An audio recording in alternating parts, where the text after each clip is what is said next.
And that was a struggle for us because we are the leaders of the FBI, so it's been reported to us in that I heard it, and now I've shared it with the leaders of the FBI. Our conversation was, should we share this with any senior officials at the Justice Department? Our absolute primary concern was we can't infect the investigative team. We don't want the agents and analysts working on this to know the President of the United States has asked, and when it comes from the President, I took it as a direction, to get rid of this investigation because we're not going to follow that request. And so we decided we got to keep it away from our troops. But is there anybody else we ought to tell at the Justice Department? And as I laid out in my statement, we considered whether to tell the Attorney General, decided that didn't make sense because we believed, rightly, that he was shortly going to recuse. There were no other Senate-confirmed leaders in the Justice Department at that point. The Deputy Attorney General was Mr. Bente, who was acting and going to be shortly in that seat. And we decided the best move would be to hold it, keep it in a box, document it, as we had already done, and then this investigation is going to go on, figure out what to do with it down the road. Is there a way to corroborate this? Our view at the time was, look, it's your word against the President's. There's no way to corroborate this. My view of that changed when the prospect of tapes was raised, but that's how we thought about it then. Thank you, Mr. Chairman. Senator Rubio. Thank you. Director Comey, the meeting in the Oval Office where he made the request about Mike Flynn, was that the only time he asked you to hopefully let it go? Yes. And in that meeting, as you understood it, he was asking not about the general Russia investigation. He was asking very specifically about the jeopardy that Flynn was in himself. That's how I understood it, yes, sir. And as you perceived it, while it was a request that you hoped you did away with it, you perceived it as an order, given his position, the setting, and the like, and some of the circumstances. Yes. At the time, did you say anything to the President about that is not an appropriate request, or did you tell the White House counsel that is not an appropriate request? Someone needs to go tell the President that he can't do these things? I didn't, no. Okay. Why? I don't know. I think, as I said earlier, I think the circumstances were such that I was a bit stunned and didn't have the presence of mind. And I don't know, I don't want to make you sound like I'm Captain Courageous. I don't know whether, even if I had the presence of mind, I would have said to the President, sir, that's wrong. I don't know whether I would have. Okay. But in the moment, it didn't come to my mind. What came to my mind is be careful what you say. And so I said, I agree Flynn is a good guy. So on the cloud, we keep talking about this cloud. You perceive the cloud to be the Russian investigation in general. Yes, sir. Right? But his specific ask was that you would tell the American people what you had already told him, what you had already told the leaders of Congress, both Democrats and Republicans, that he was not personally under investigation. Yes, sir. In fact, he was asking you to do what you have done here today. Correct. Yes, sir. Okay. And again, at that setting, did you say to the President that it would be inappropriate for you to do so, and then talk to the White House counsel or anybody, so hopefully they would talk to him and tell him that he couldn't do this? First time I said, I'll see what we can do. Second time, I explained how it should work, that the White House counsel should contact the Deputy Attorney General. You told him the President said, okay, then I think that's what I'll do. And just to be clear, for you to make a public statement that he was not under investigation would not have been illegal, but you felt it made no sense because it could potentially create a duty to correct if circumstances changed. Yes, sir. We wrestled with it before my testimony where I confirmed that there was an investigation, and there were two primary concerns. One was it creates a duty to correct, which I've lived before, and you want to be very careful about doing that. And second, it's a slippery slope because if we say the President and the Vice President aren't under investigation, what's the principled basis for stopping? Okay. And so the leadership at Justice, Acting Attorney General Bente, said you're not going to do that. Now, on March 30th, during the phone call about General Flynn, you said he abruptly shifted and brought up something that you call, quote unquote, the McCabe thing. Specifically, the McCabe thing, as you understood it, was that McCabe's wife had received campaign money from what I assume means Terry McAuliffe. Yes, sir. That's was what very close to the Clintons. And so why had the President at any point in time expressed to you concern, opposition, potential opposition to McCabe? I don't like this guy because he got money from someone that's close to Clinton. He had asked me during previous conversations about Andy McCabe and said, in essence, how's he going to be with me as president? I was pretty rough on him on the campaign trail. He was rough on McCabe? He was rough, by his own account. He said he was rough on McCabe and Mrs. McCabe on the campaign trail. How's he going to be? And I assured the President, Andy is a total pro. No issue at all. You got to know the people of the FBI. They are not So then the president turns to you and says, remember, I never brought up the McCabe thing because you said he was a good guy. Did you perceive that to be a statement that I took care of you, I didn't do something because you told me he was a good guy, so now, I'm asking you potentially for something in return? Is that how you perceived it? I wasn't sure what to make of it, honestly. That's possible, but it was so out of context that I didn't have a clear view of what it was. Now, on a number of occasions here, you bring up, let's talk now about the general Russia investigation, okay? In page 6 of your testimony, you say, the first thing you say is, he asked what we could do to, quote unquote, lift the cloud, the general Russia investigation, and you responded that we were investigating the matter as quickly as we could and that there would be great benefit if we didn't find anything to having done the work well, and he agreed.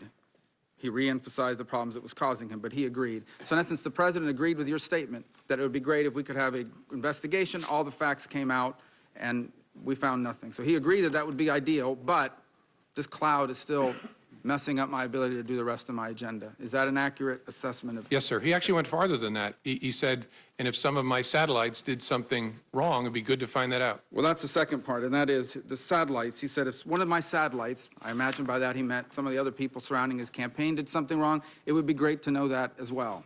Yes, sir. That's what he said. So are those the only two instances in which that sort of back and forth happened, where the president was basically saying, and I'm paraphrasing here, it's okay, do the Russia investigation. I hope it all comes out. I have nothing to do with anything Russia. It'd be great if it all came out, if people around me were doing things that were wrong. Yes, as I recorded it accurately there, that was the sentiment he was expressing. Yes, sir. So what it comes down to is the president has asked three things of you. He asked for your loyalty, and you said you would be loyally honest. Honestly loyal. Honestly loyal. He asked you on one occasion to let the Mike Flynn thing go because he was a good guy. By the way, you're aware that he said the exact same thing in the press the next day. He's a good guy, he's been treated unfairly, et cetera, et cetera. So I imagine your FBI agents read that. I'm sure they did. The president's wishes were known to them, certainly by the next day when he had a press conference with the prime minister. But going back, the three requests were, number one, be loyal. Number two, let the Mike Flynn thing go. He's a good guy. He's been treated unfairly. And number three, can you please tell the American people what these leaders in Congress already know, what you already know, what you've told me 3 times, that I'm not personally under investigation? Those are the 3 things he asked. Yes, sir. You know, this investigation is full of leaks left and right. I mean, we've learned more from the newspapers sometimes than we do from our open hearings, for sure.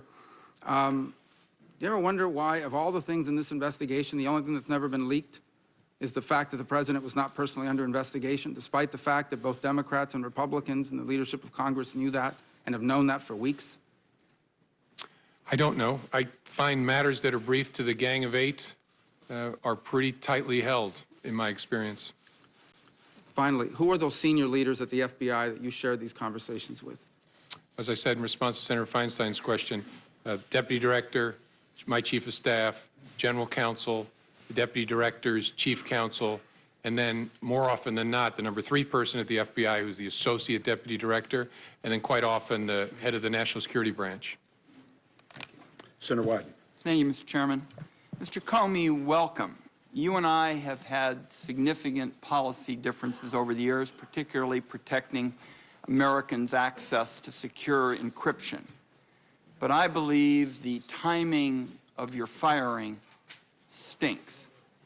And yesterday you put on the record testimony that demonstrates why the odor of presidential abuse of power is so strong. Now to my questions. In talking to Senator Warner about this dinner that you had with the president, I believe January 27th, all in one dinner, the president raised your job prospects, he asked for your loyalty, and denied allegations against him. All took place over one supper. Now, you told Senator Warner that the president was looking to, quote, get something.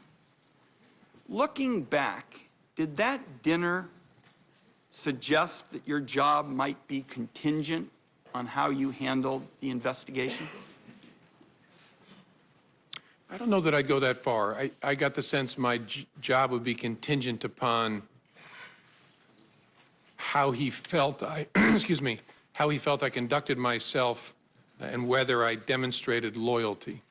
But I don't know whether I go so far as to connect it to the You said investigation. the president was trying to create some sort of patronage relationship.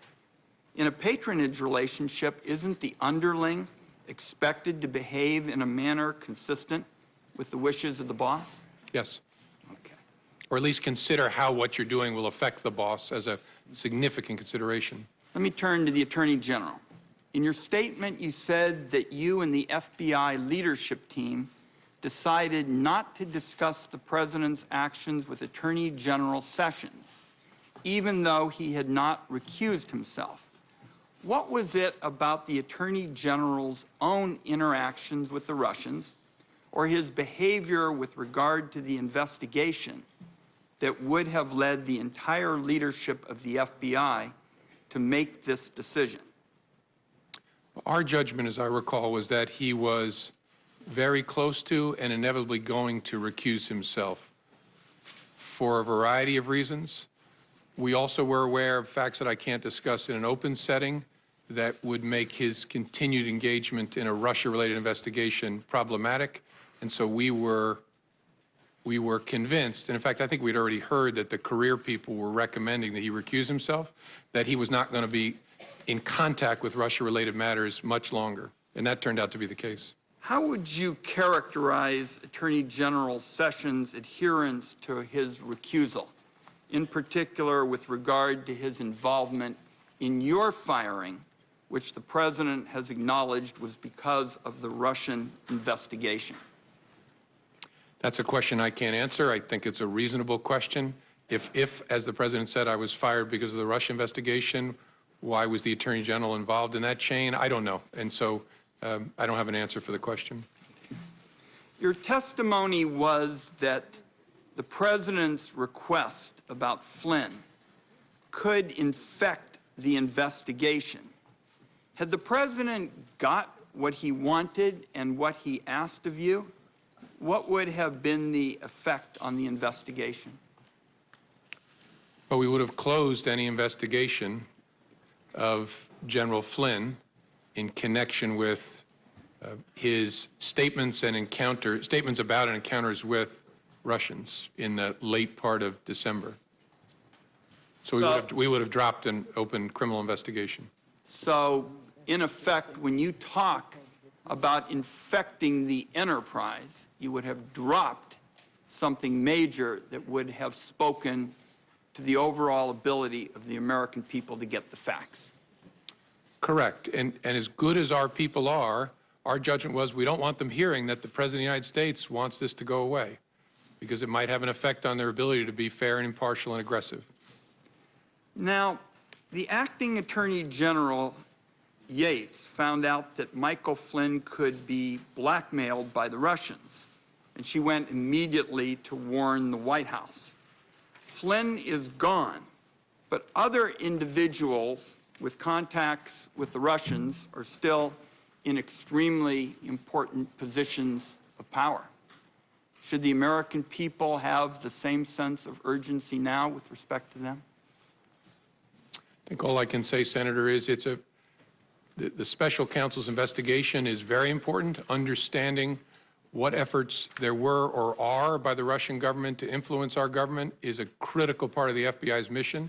So, and you've got the right person in Bob Mueller to lead it. So it's a very important piece of work. Vice President Pence was the head of the transition. To your knowledge, was he aware of the concerns about Michael Flynn prior to or during General Flynn's tenure as National Security Advisor? I don't, you're asking, including up to the time when Flynn was forced to resign? My understanding is that he was, and I'm trying to remember where I get that understanding from. I think from Acting Attorney General Yates. So, former Acting Attorney General Yates testified that concerns about General Flynn were discussed with the intelligence community. Would that have included anyone at the CIA or Dan Coates' office, the DNI? I would assume yes. Michael Flynn resigned 4 days after Attorney General Sessions was sworn in. Do you know if the Attorney General was aware of the concerns about Michael Flynn during that period? I don't, as I sit here, I don't recall that he was. I could be wrong, but I don't remember that he was. And finally, let's see if you can give us some sense of who recommended your firing. Besides the letters from the Attorney General, the Deputy Attorney General, do you have any information on who may have recommended or have been involved in your firing? I don't. Thank you, Mr. Chairman. Senator Collins. Thank you, Mr. Chairman. Mr. Comey, let me begin by thanking you for your voluntary compliance with our request to appear before this committee and assist us in this very important investigation. I want first to ask you about your conversations with the president, the 3 conversations in which you told him that he was not under investigation. The first was during your January 6th meeting, according to your testimony, in which it appears that you actually volunteered that assurance. Is that correct? That's correct. Did you limit that statement to counterintelligence investigations, or were you talking about any kind of FBI investigation? I didn't use the term counterintelligence. I was speaking to him and briefing him about some salacious and unverified material. It was in the context of that he had a strong and defensive reaction about that not being true. And my reading of it was important for me to assure him we were not personally investigating him. And so the context then was actually narrower, focused on what I just talked to him about. But it was very important because it was first true, and second, I was worried very much about being in kind of a J. Edgar Hoover type situation. I didn't want him thinking that I was briefing him on this to sort of hang it over him in some way. I was briefing him on it because we had been told by the media it was about to launch. We don't want to be keeping that from him, and if there was he needed to know this was being said. But I was very keen not to leave him with an impression that the Bureau was trying to do something to him. And so that's the context in which I said, sir, we're not personally investigating you. And then and that's why you volunteered the information. Yes, ma'am. Correct. Then on the January 27th dinner, you told the president that he should be careful about asking you to investigate because, quote, you might create a narrative that we are investigating him personally, which we weren't. Again, were you limiting that statement to counterintelligence investigations or more broadly, such as a criminal investigation? The context was very similar. I didn't modify the word investigation. It was, again, he was reacting strongly again to that unverified material, saying, I'm tempted to order you to investigate it. And that, in the context of that, I said, sir, you want to be careful about that because it might create a narrative we're investigating you personally. And then there was the March 30th phone call with the president in which you reminded him that congressional leaders have been briefed that we were not personally, the FBI was not personally investigating President Trump. And again, was that statement to congressional leaders and to the president limited to counterintelligence investigations, or was it a broader statement? I'm trying to understand whether there was any kind of investigation of the president underway. No, I'm sorry. And if I misunderstood, I apologize. We briefed the congressional leadership about what Americans we had opened counterintelligence investigation cases on, and we specifically said the president is not one of those Americans, but that there was no other investigation of the president that we were not mentioning at that time. What the context was counterintelligence, but I wasn't trying to hide some criminal investigation of the president. And was the president under investigation at the time of your dismissal on May 9th? No. I'd like to now turn to the conversations with the president about Michael Flynn. which have been discussed at great length. And first, let me make very clear that the president never should have cleared the room, and he never should have asked you, as you reported, to let it go, to let the investigation go. But I remain puzzled by your response. Your response was, I agree that Michael Flynn is a good guy. You could have said, Mr. President, this meeting is inappropriate. This response could compromise the investigation. You should not be making such a request. It's fundamental to the operation of our government that the FBI be insulated from this kind of political pressure. And you've talked a bit today about that you were stunned by the president making the request. But my question to you is, later on, upon reflection, did you go to anyone at the Department of Justice and ask them to call the White House counsel's office and explain that the president had to have a far better understanding and appreciation of his role vis-a-vis the FBI?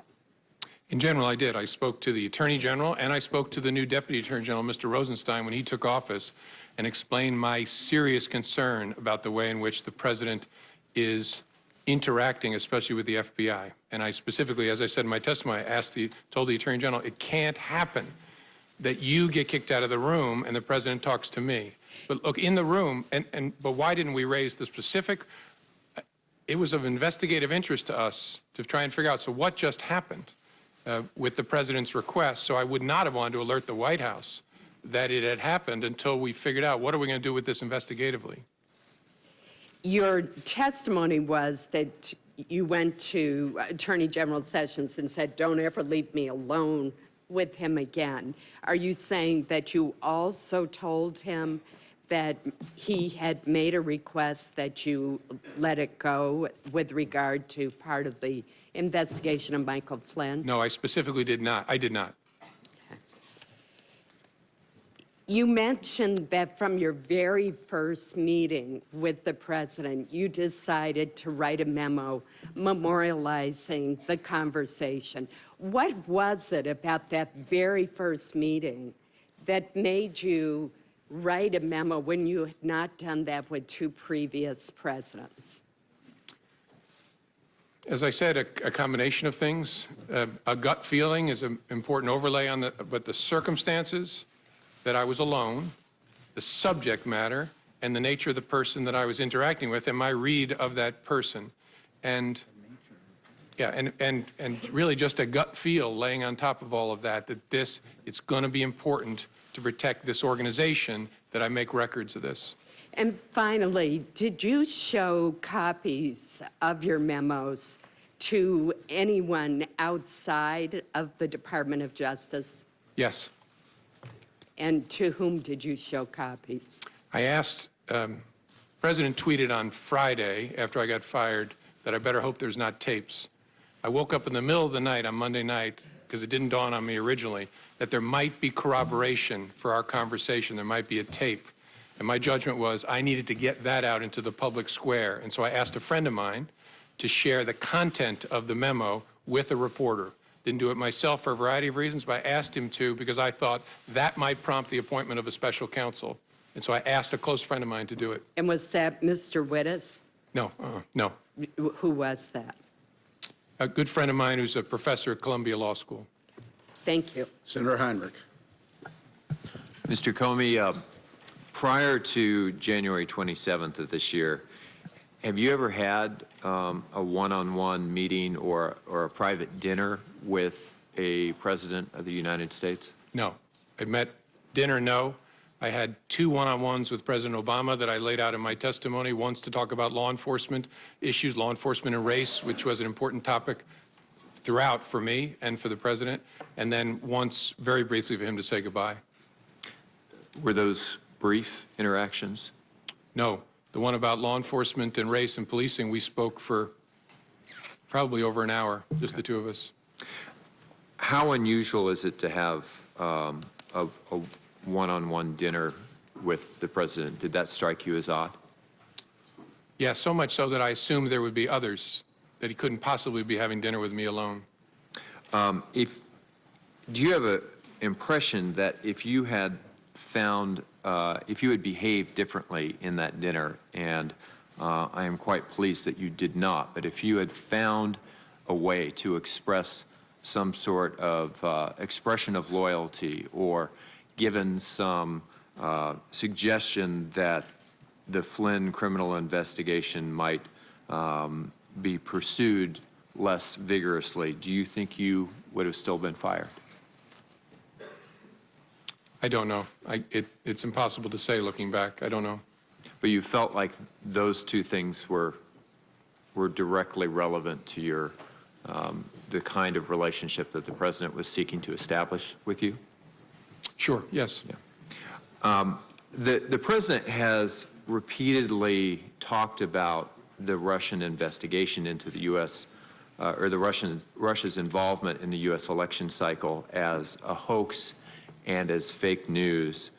Can you talk a little bit about what you saw as FBI director, and obviously only the parts that you can share in this setting, that demonstrate how serious this action actually was and why there was an investigation in the first place? Yes, sir. There should be no fuzz on this whatsoever. The Russians interfered in our election during the 2016 cycle. They did it with purpose, they did it with sophistication, they did it with overwhelming technical efforts, and it was an active measures campaign driven from the top of that government. There is no fuzz on that. It is a high confidence judgment of the entire intelligence community, and the members of this committee have seen the intelligence. It's not a close call. That happened. That's about as unfake as you can possibly get, and is very, very serious, which is why it's so refreshing to see a bipartisan focus on that, because this is about America, not about any particular party. So that was a hostile act by the Russian government against this country. Yes, sir. Did the president, in any of those interactions that you've shared with us today, ask you what you should be doing or what our government should be doing or the intelligence community to protect America against Russian interference in our election system? I don't recall a conversation like that. Never. No. Do you find it odd? Not with President Trump. Right. I attended a fair number of meetings on that with President Obama. Do you find it odd that the president seemed unconcerned by Russia's actions in our election? I can't answer that because I don't know what other conversations he had with other advisors or other intelligence community leaders. So I just don't know sitting here. Did you have any interactions with the president that suggested he was taking that hostile action seriously? I don't remember any interactions with the president other than the initial briefing on January the 6th. I don't remember, could be wrong, but I don't remember any conversations with him at all about that. As you're very aware, it was only the two of you in the room for that dinner. You've told us that the president asked you to back off the Flynn investigation. The president told a reporter. Not in that dinner. Fair enough. Told the reporter he never did that. You've testified that the president asked for your loyalty in that dinner. The White House denies that. A lot of this comes down to who should we believe? Do you want to say anything as to why we should believe you? Probably, my mother raised me not to say things like this about myself, so I'm not gonna. I think people should look at the whole body of my testimony, because as I used to say to juries, that when I talked about a witness, you can't cherry pick it. You can't say, I like these things he said, but on this, he's a dirty, rotten liar. Right. You got to take it all together, and I've tried to be open and fair and transparent and accurate. A really significant fact to me is, so why did he kick everybody out of the Oval Office? Why would you kick the Attorney General, the President, the Chief of Staff out to talk to me if it was about something else? And so that to me, as an investigator, is a very significant fact. And as we look at testimony or as communication from both of you, we should probably be looking for consistency. Well, in looking at any witness, you look at consistency, track record, demeanor, record over time, that sort of thing. Thank you. So there are reports that the incoming Trump administration, either during the transition and/or after the inauguration, attempted to set up a sort of backdoor communication channel with the Russian government using their infrastructure, their devices or facilities. What would be the risks, particularly for a transition, someone not actually in the office of the president yet, to setting up unauthorized channels with a hostile foreign government, especially if they were to evade our own American intelligence services? I'm not going to comment on whether that happened in an open setting, but the primary risk is obvious. You spare the Russians the cost and effort of having to break into our communications channels by using theirs. And so you make it a whole lot easier for them to capture all of your conversations and then to use those to the benefit of Russia against the United States. The memos that you wrote, did you write all 9 of them in a way that was designed to prevent them from needing classification? No. And on a few of the occasions I sent emails to my chief of staff or others on some of the brief phone conversations that I recall. The first one was a classified briefing. Although it wasn't in a skiff, it was in a conference room at Trump Tower. It was a classified briefing, and so I wrote that on a classified device. The one I started typing in the car, that was a classified laptop that I started working on. Any reason in a classified environment, in a skiff, that this committee it would not be appropriate to see those communications from, at least from your perspective as the author? No. Thank you, Mr. Chairman. Senator Blunt. Thank you, Mr. Chairman. Mr. Comey, when you were terminated at the FBI, I said and still continue to feel that you have provided years of great service to the country. I also said that I'd had significant questions over the last year about some of the decisions you made. If the president hadn't terminated your service, would you still be, in your opinion, the director of the FBI today? Yes, sir. So you took as a direction from the president something that you thought was serious and troublesome, but continued to show up for work the next day. Yes, sir. And 6 weeks later, we're telling the president on March the 30th that he was not personally the target of any investigation. Correct. On March the 30th, and I think again on April 11th as well, I told him we're not investigating him personally. That was true. Well, the point to me, the concern to me there is that all these things are going on.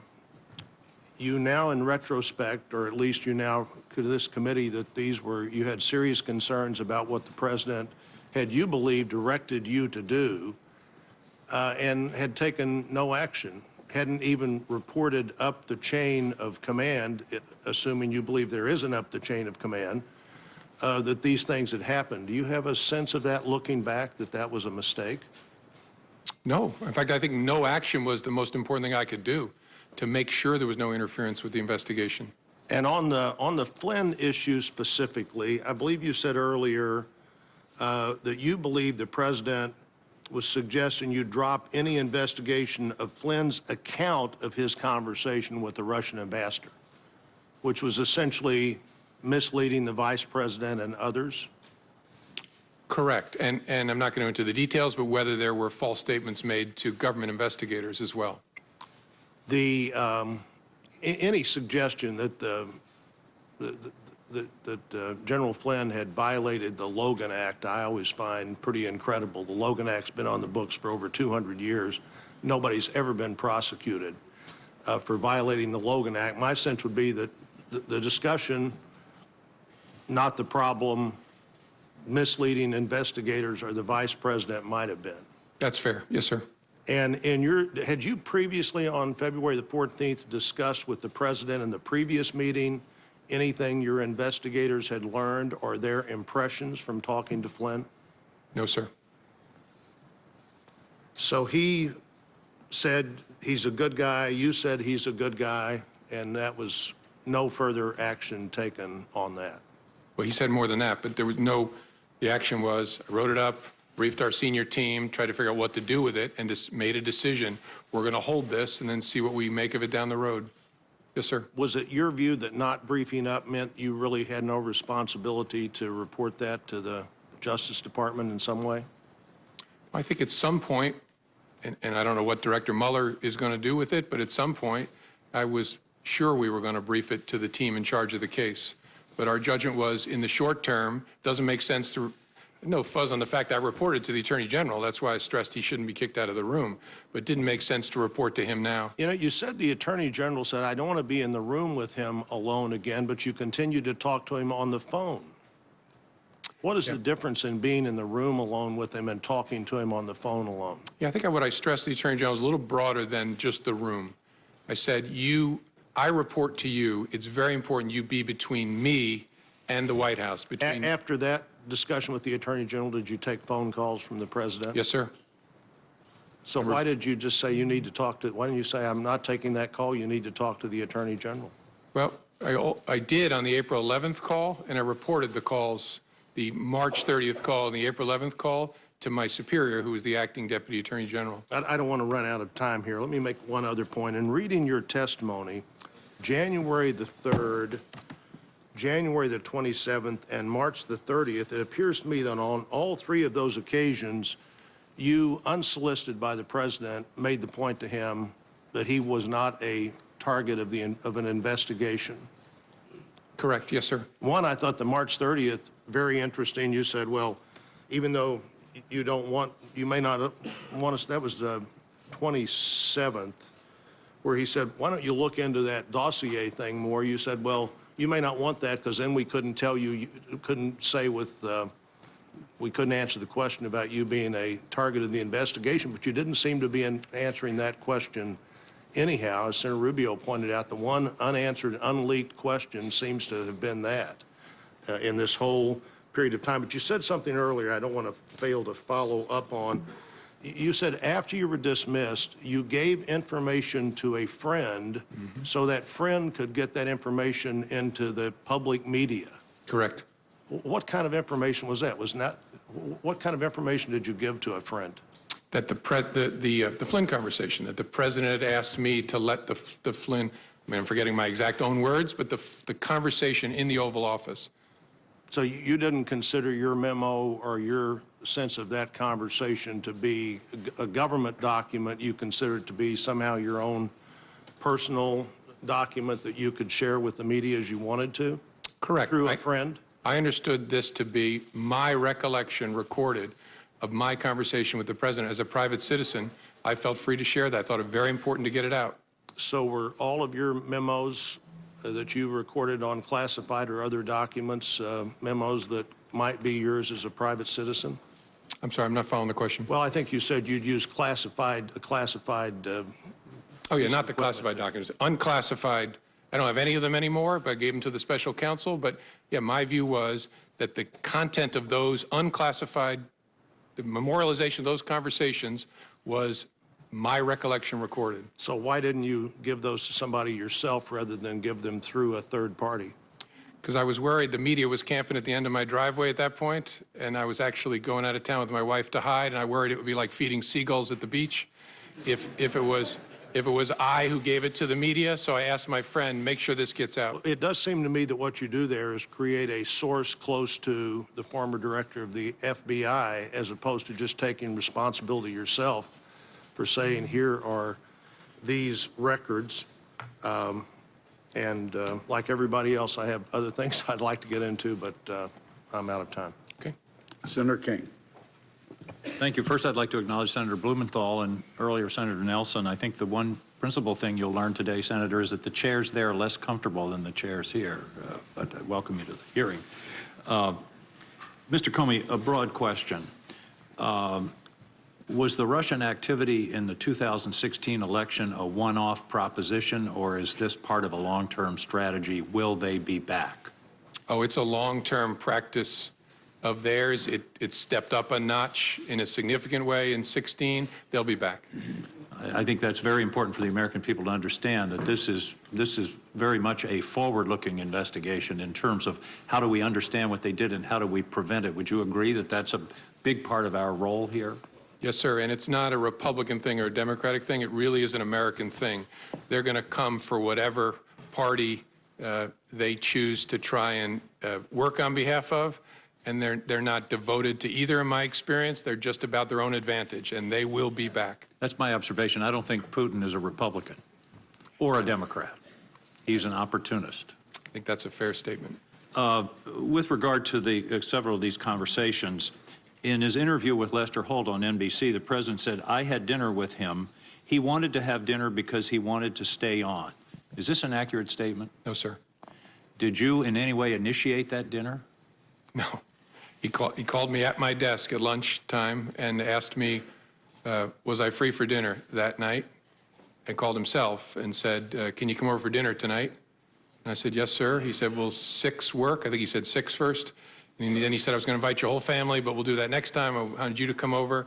And is that a good time? I said, sir, whatever works for you. And then he said, how about 6:30? And I said, whatever works for you, sir. And then I hung up and had to call my wife and break a date with her. I was supposed to take her out to dinner that night. That's one of the all-time great excuses for breaking a date. Yeah. In retrospect, I love spending time with my wife. I wish I'd been there that night.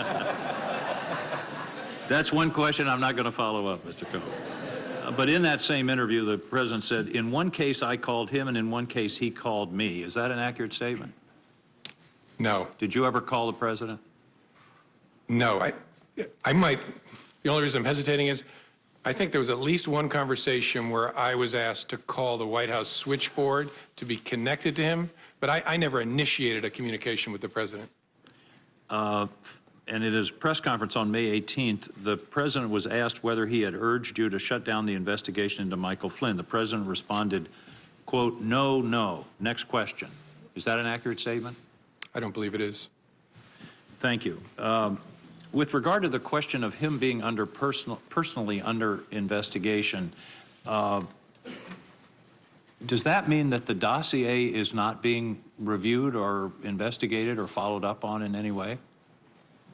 I obviously can't comment either way. I can't talk in an open setting about the investigation as it was when I was the head of the FBI, and obviously it's Director Bob Mueller's responsibility now, so I don't know. So clearly your statements to the president back in these various times when you assured him he wasn't under investigation were as of that moment. That correct, is it Correct. not?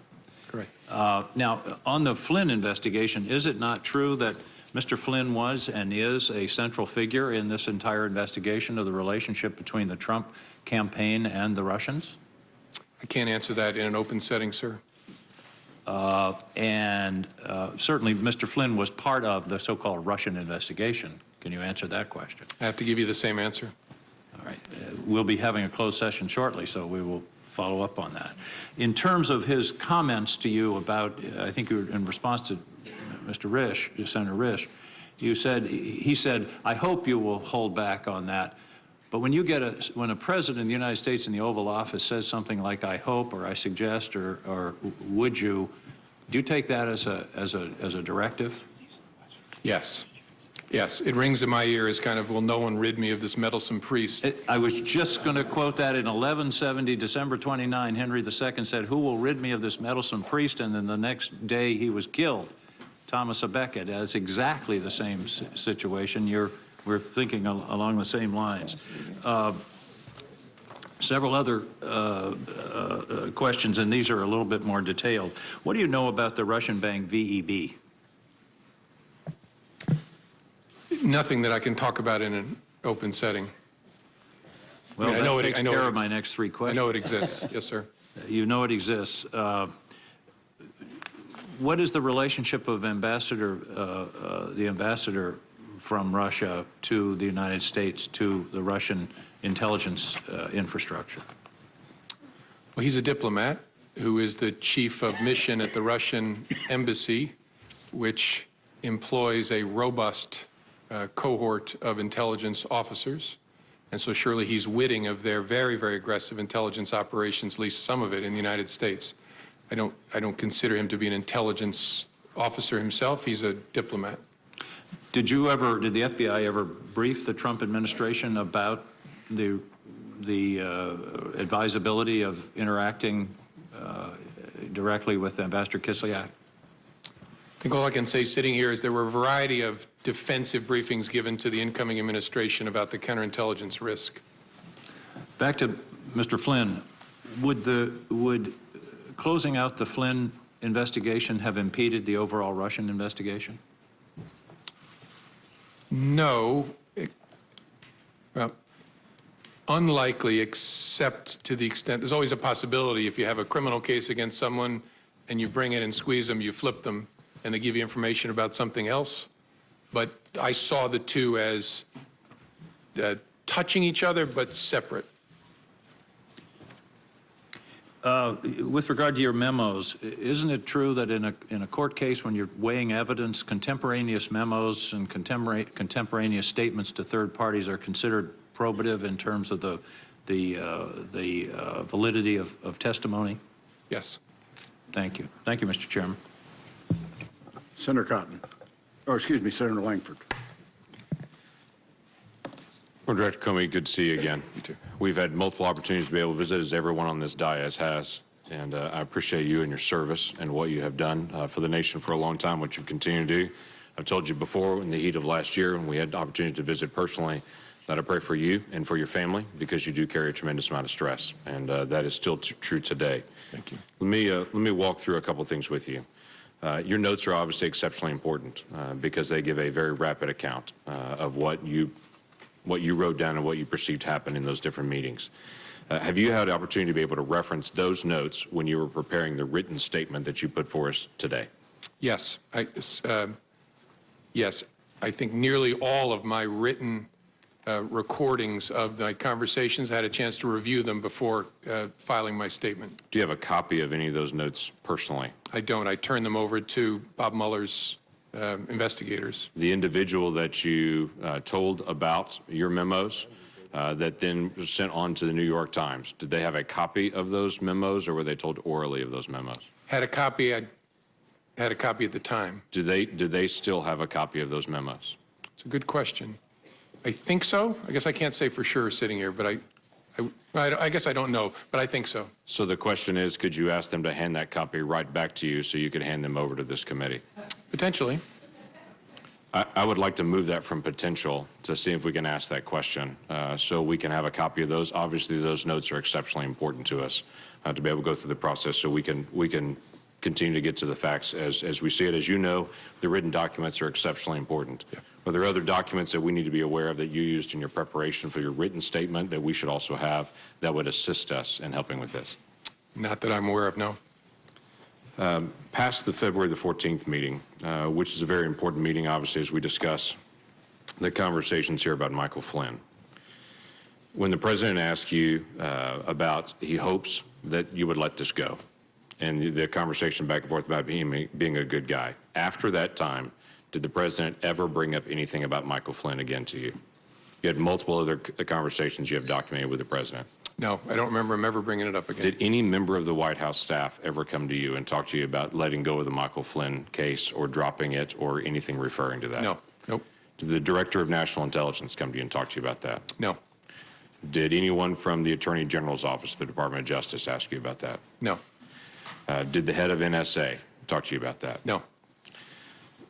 The key aspect here is if this seems to be something the president's trying to get you to drop it, this seems like a pretty light touch to drop it, to bring it up at that moment, the day after he had just fired Flynn, to come back in and say, I hope we can let this go, but then it never reappears again. Did it slow down your investigation or any investigation that may or may not be occurring with Michael Flynn? No, although I don't know there are any manifestations, outward manifestations of the investigation between February 14th and when I was fired. So I don't know that the president would have any way of knowing whether it was effective or not. Okay, that's fair enough. If the president wanted to stop an investigation, how would he do that? Knowing it's an ongoing criminal investigation or counterintelligence investigation, would that be a matter of trying to go to you perceive, and to say you make it stop because he doesn't have the authority to stop? Or how would the president make an ongoing investigation stop? Again, I'm not a legal scholar, so smarter people answer this better, but I think as a legal matter, the president is the head of the executive branch and could direct, in theory, we have important norms against this, but direct that anybody be investigated or anybody not be investigated I think he has the legal authority, because all of us ultimately report in the executive branch up to the president. Okay. Would that be to you? Would that be to the Attorney General? Would that be to who that would do that?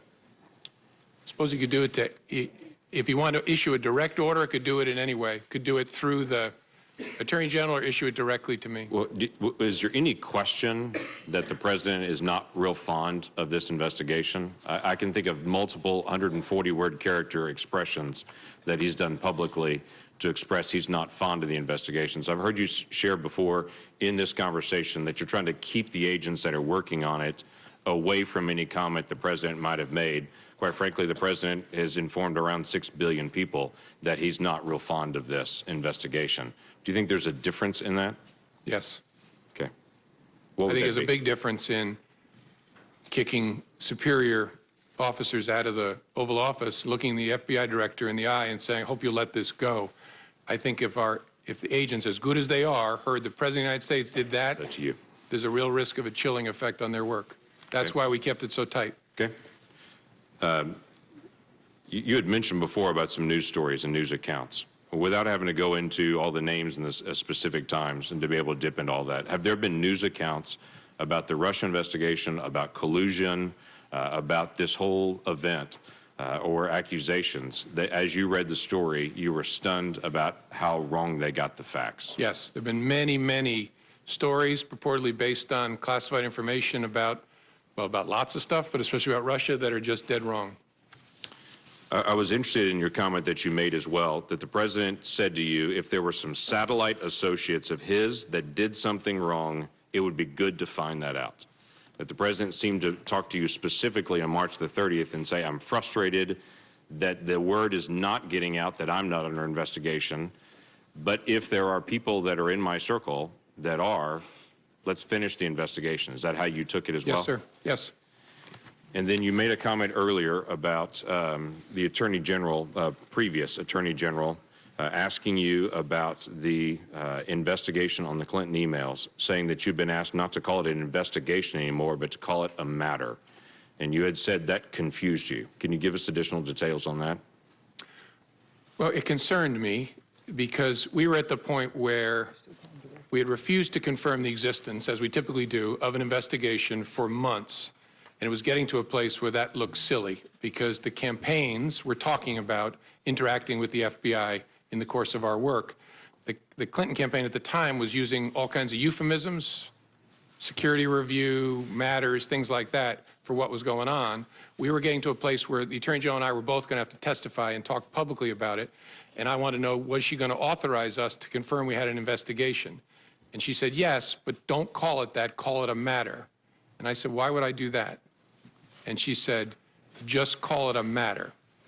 And again, you look back in hindsight, you think, should I have resisted harder? I just said, all right, this isn't a hill worth dying on.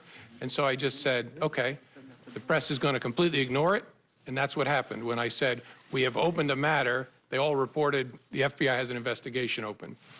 And so that concerned me because that language tracked the way the campaign was talking about the FBI's work, and that's concerning.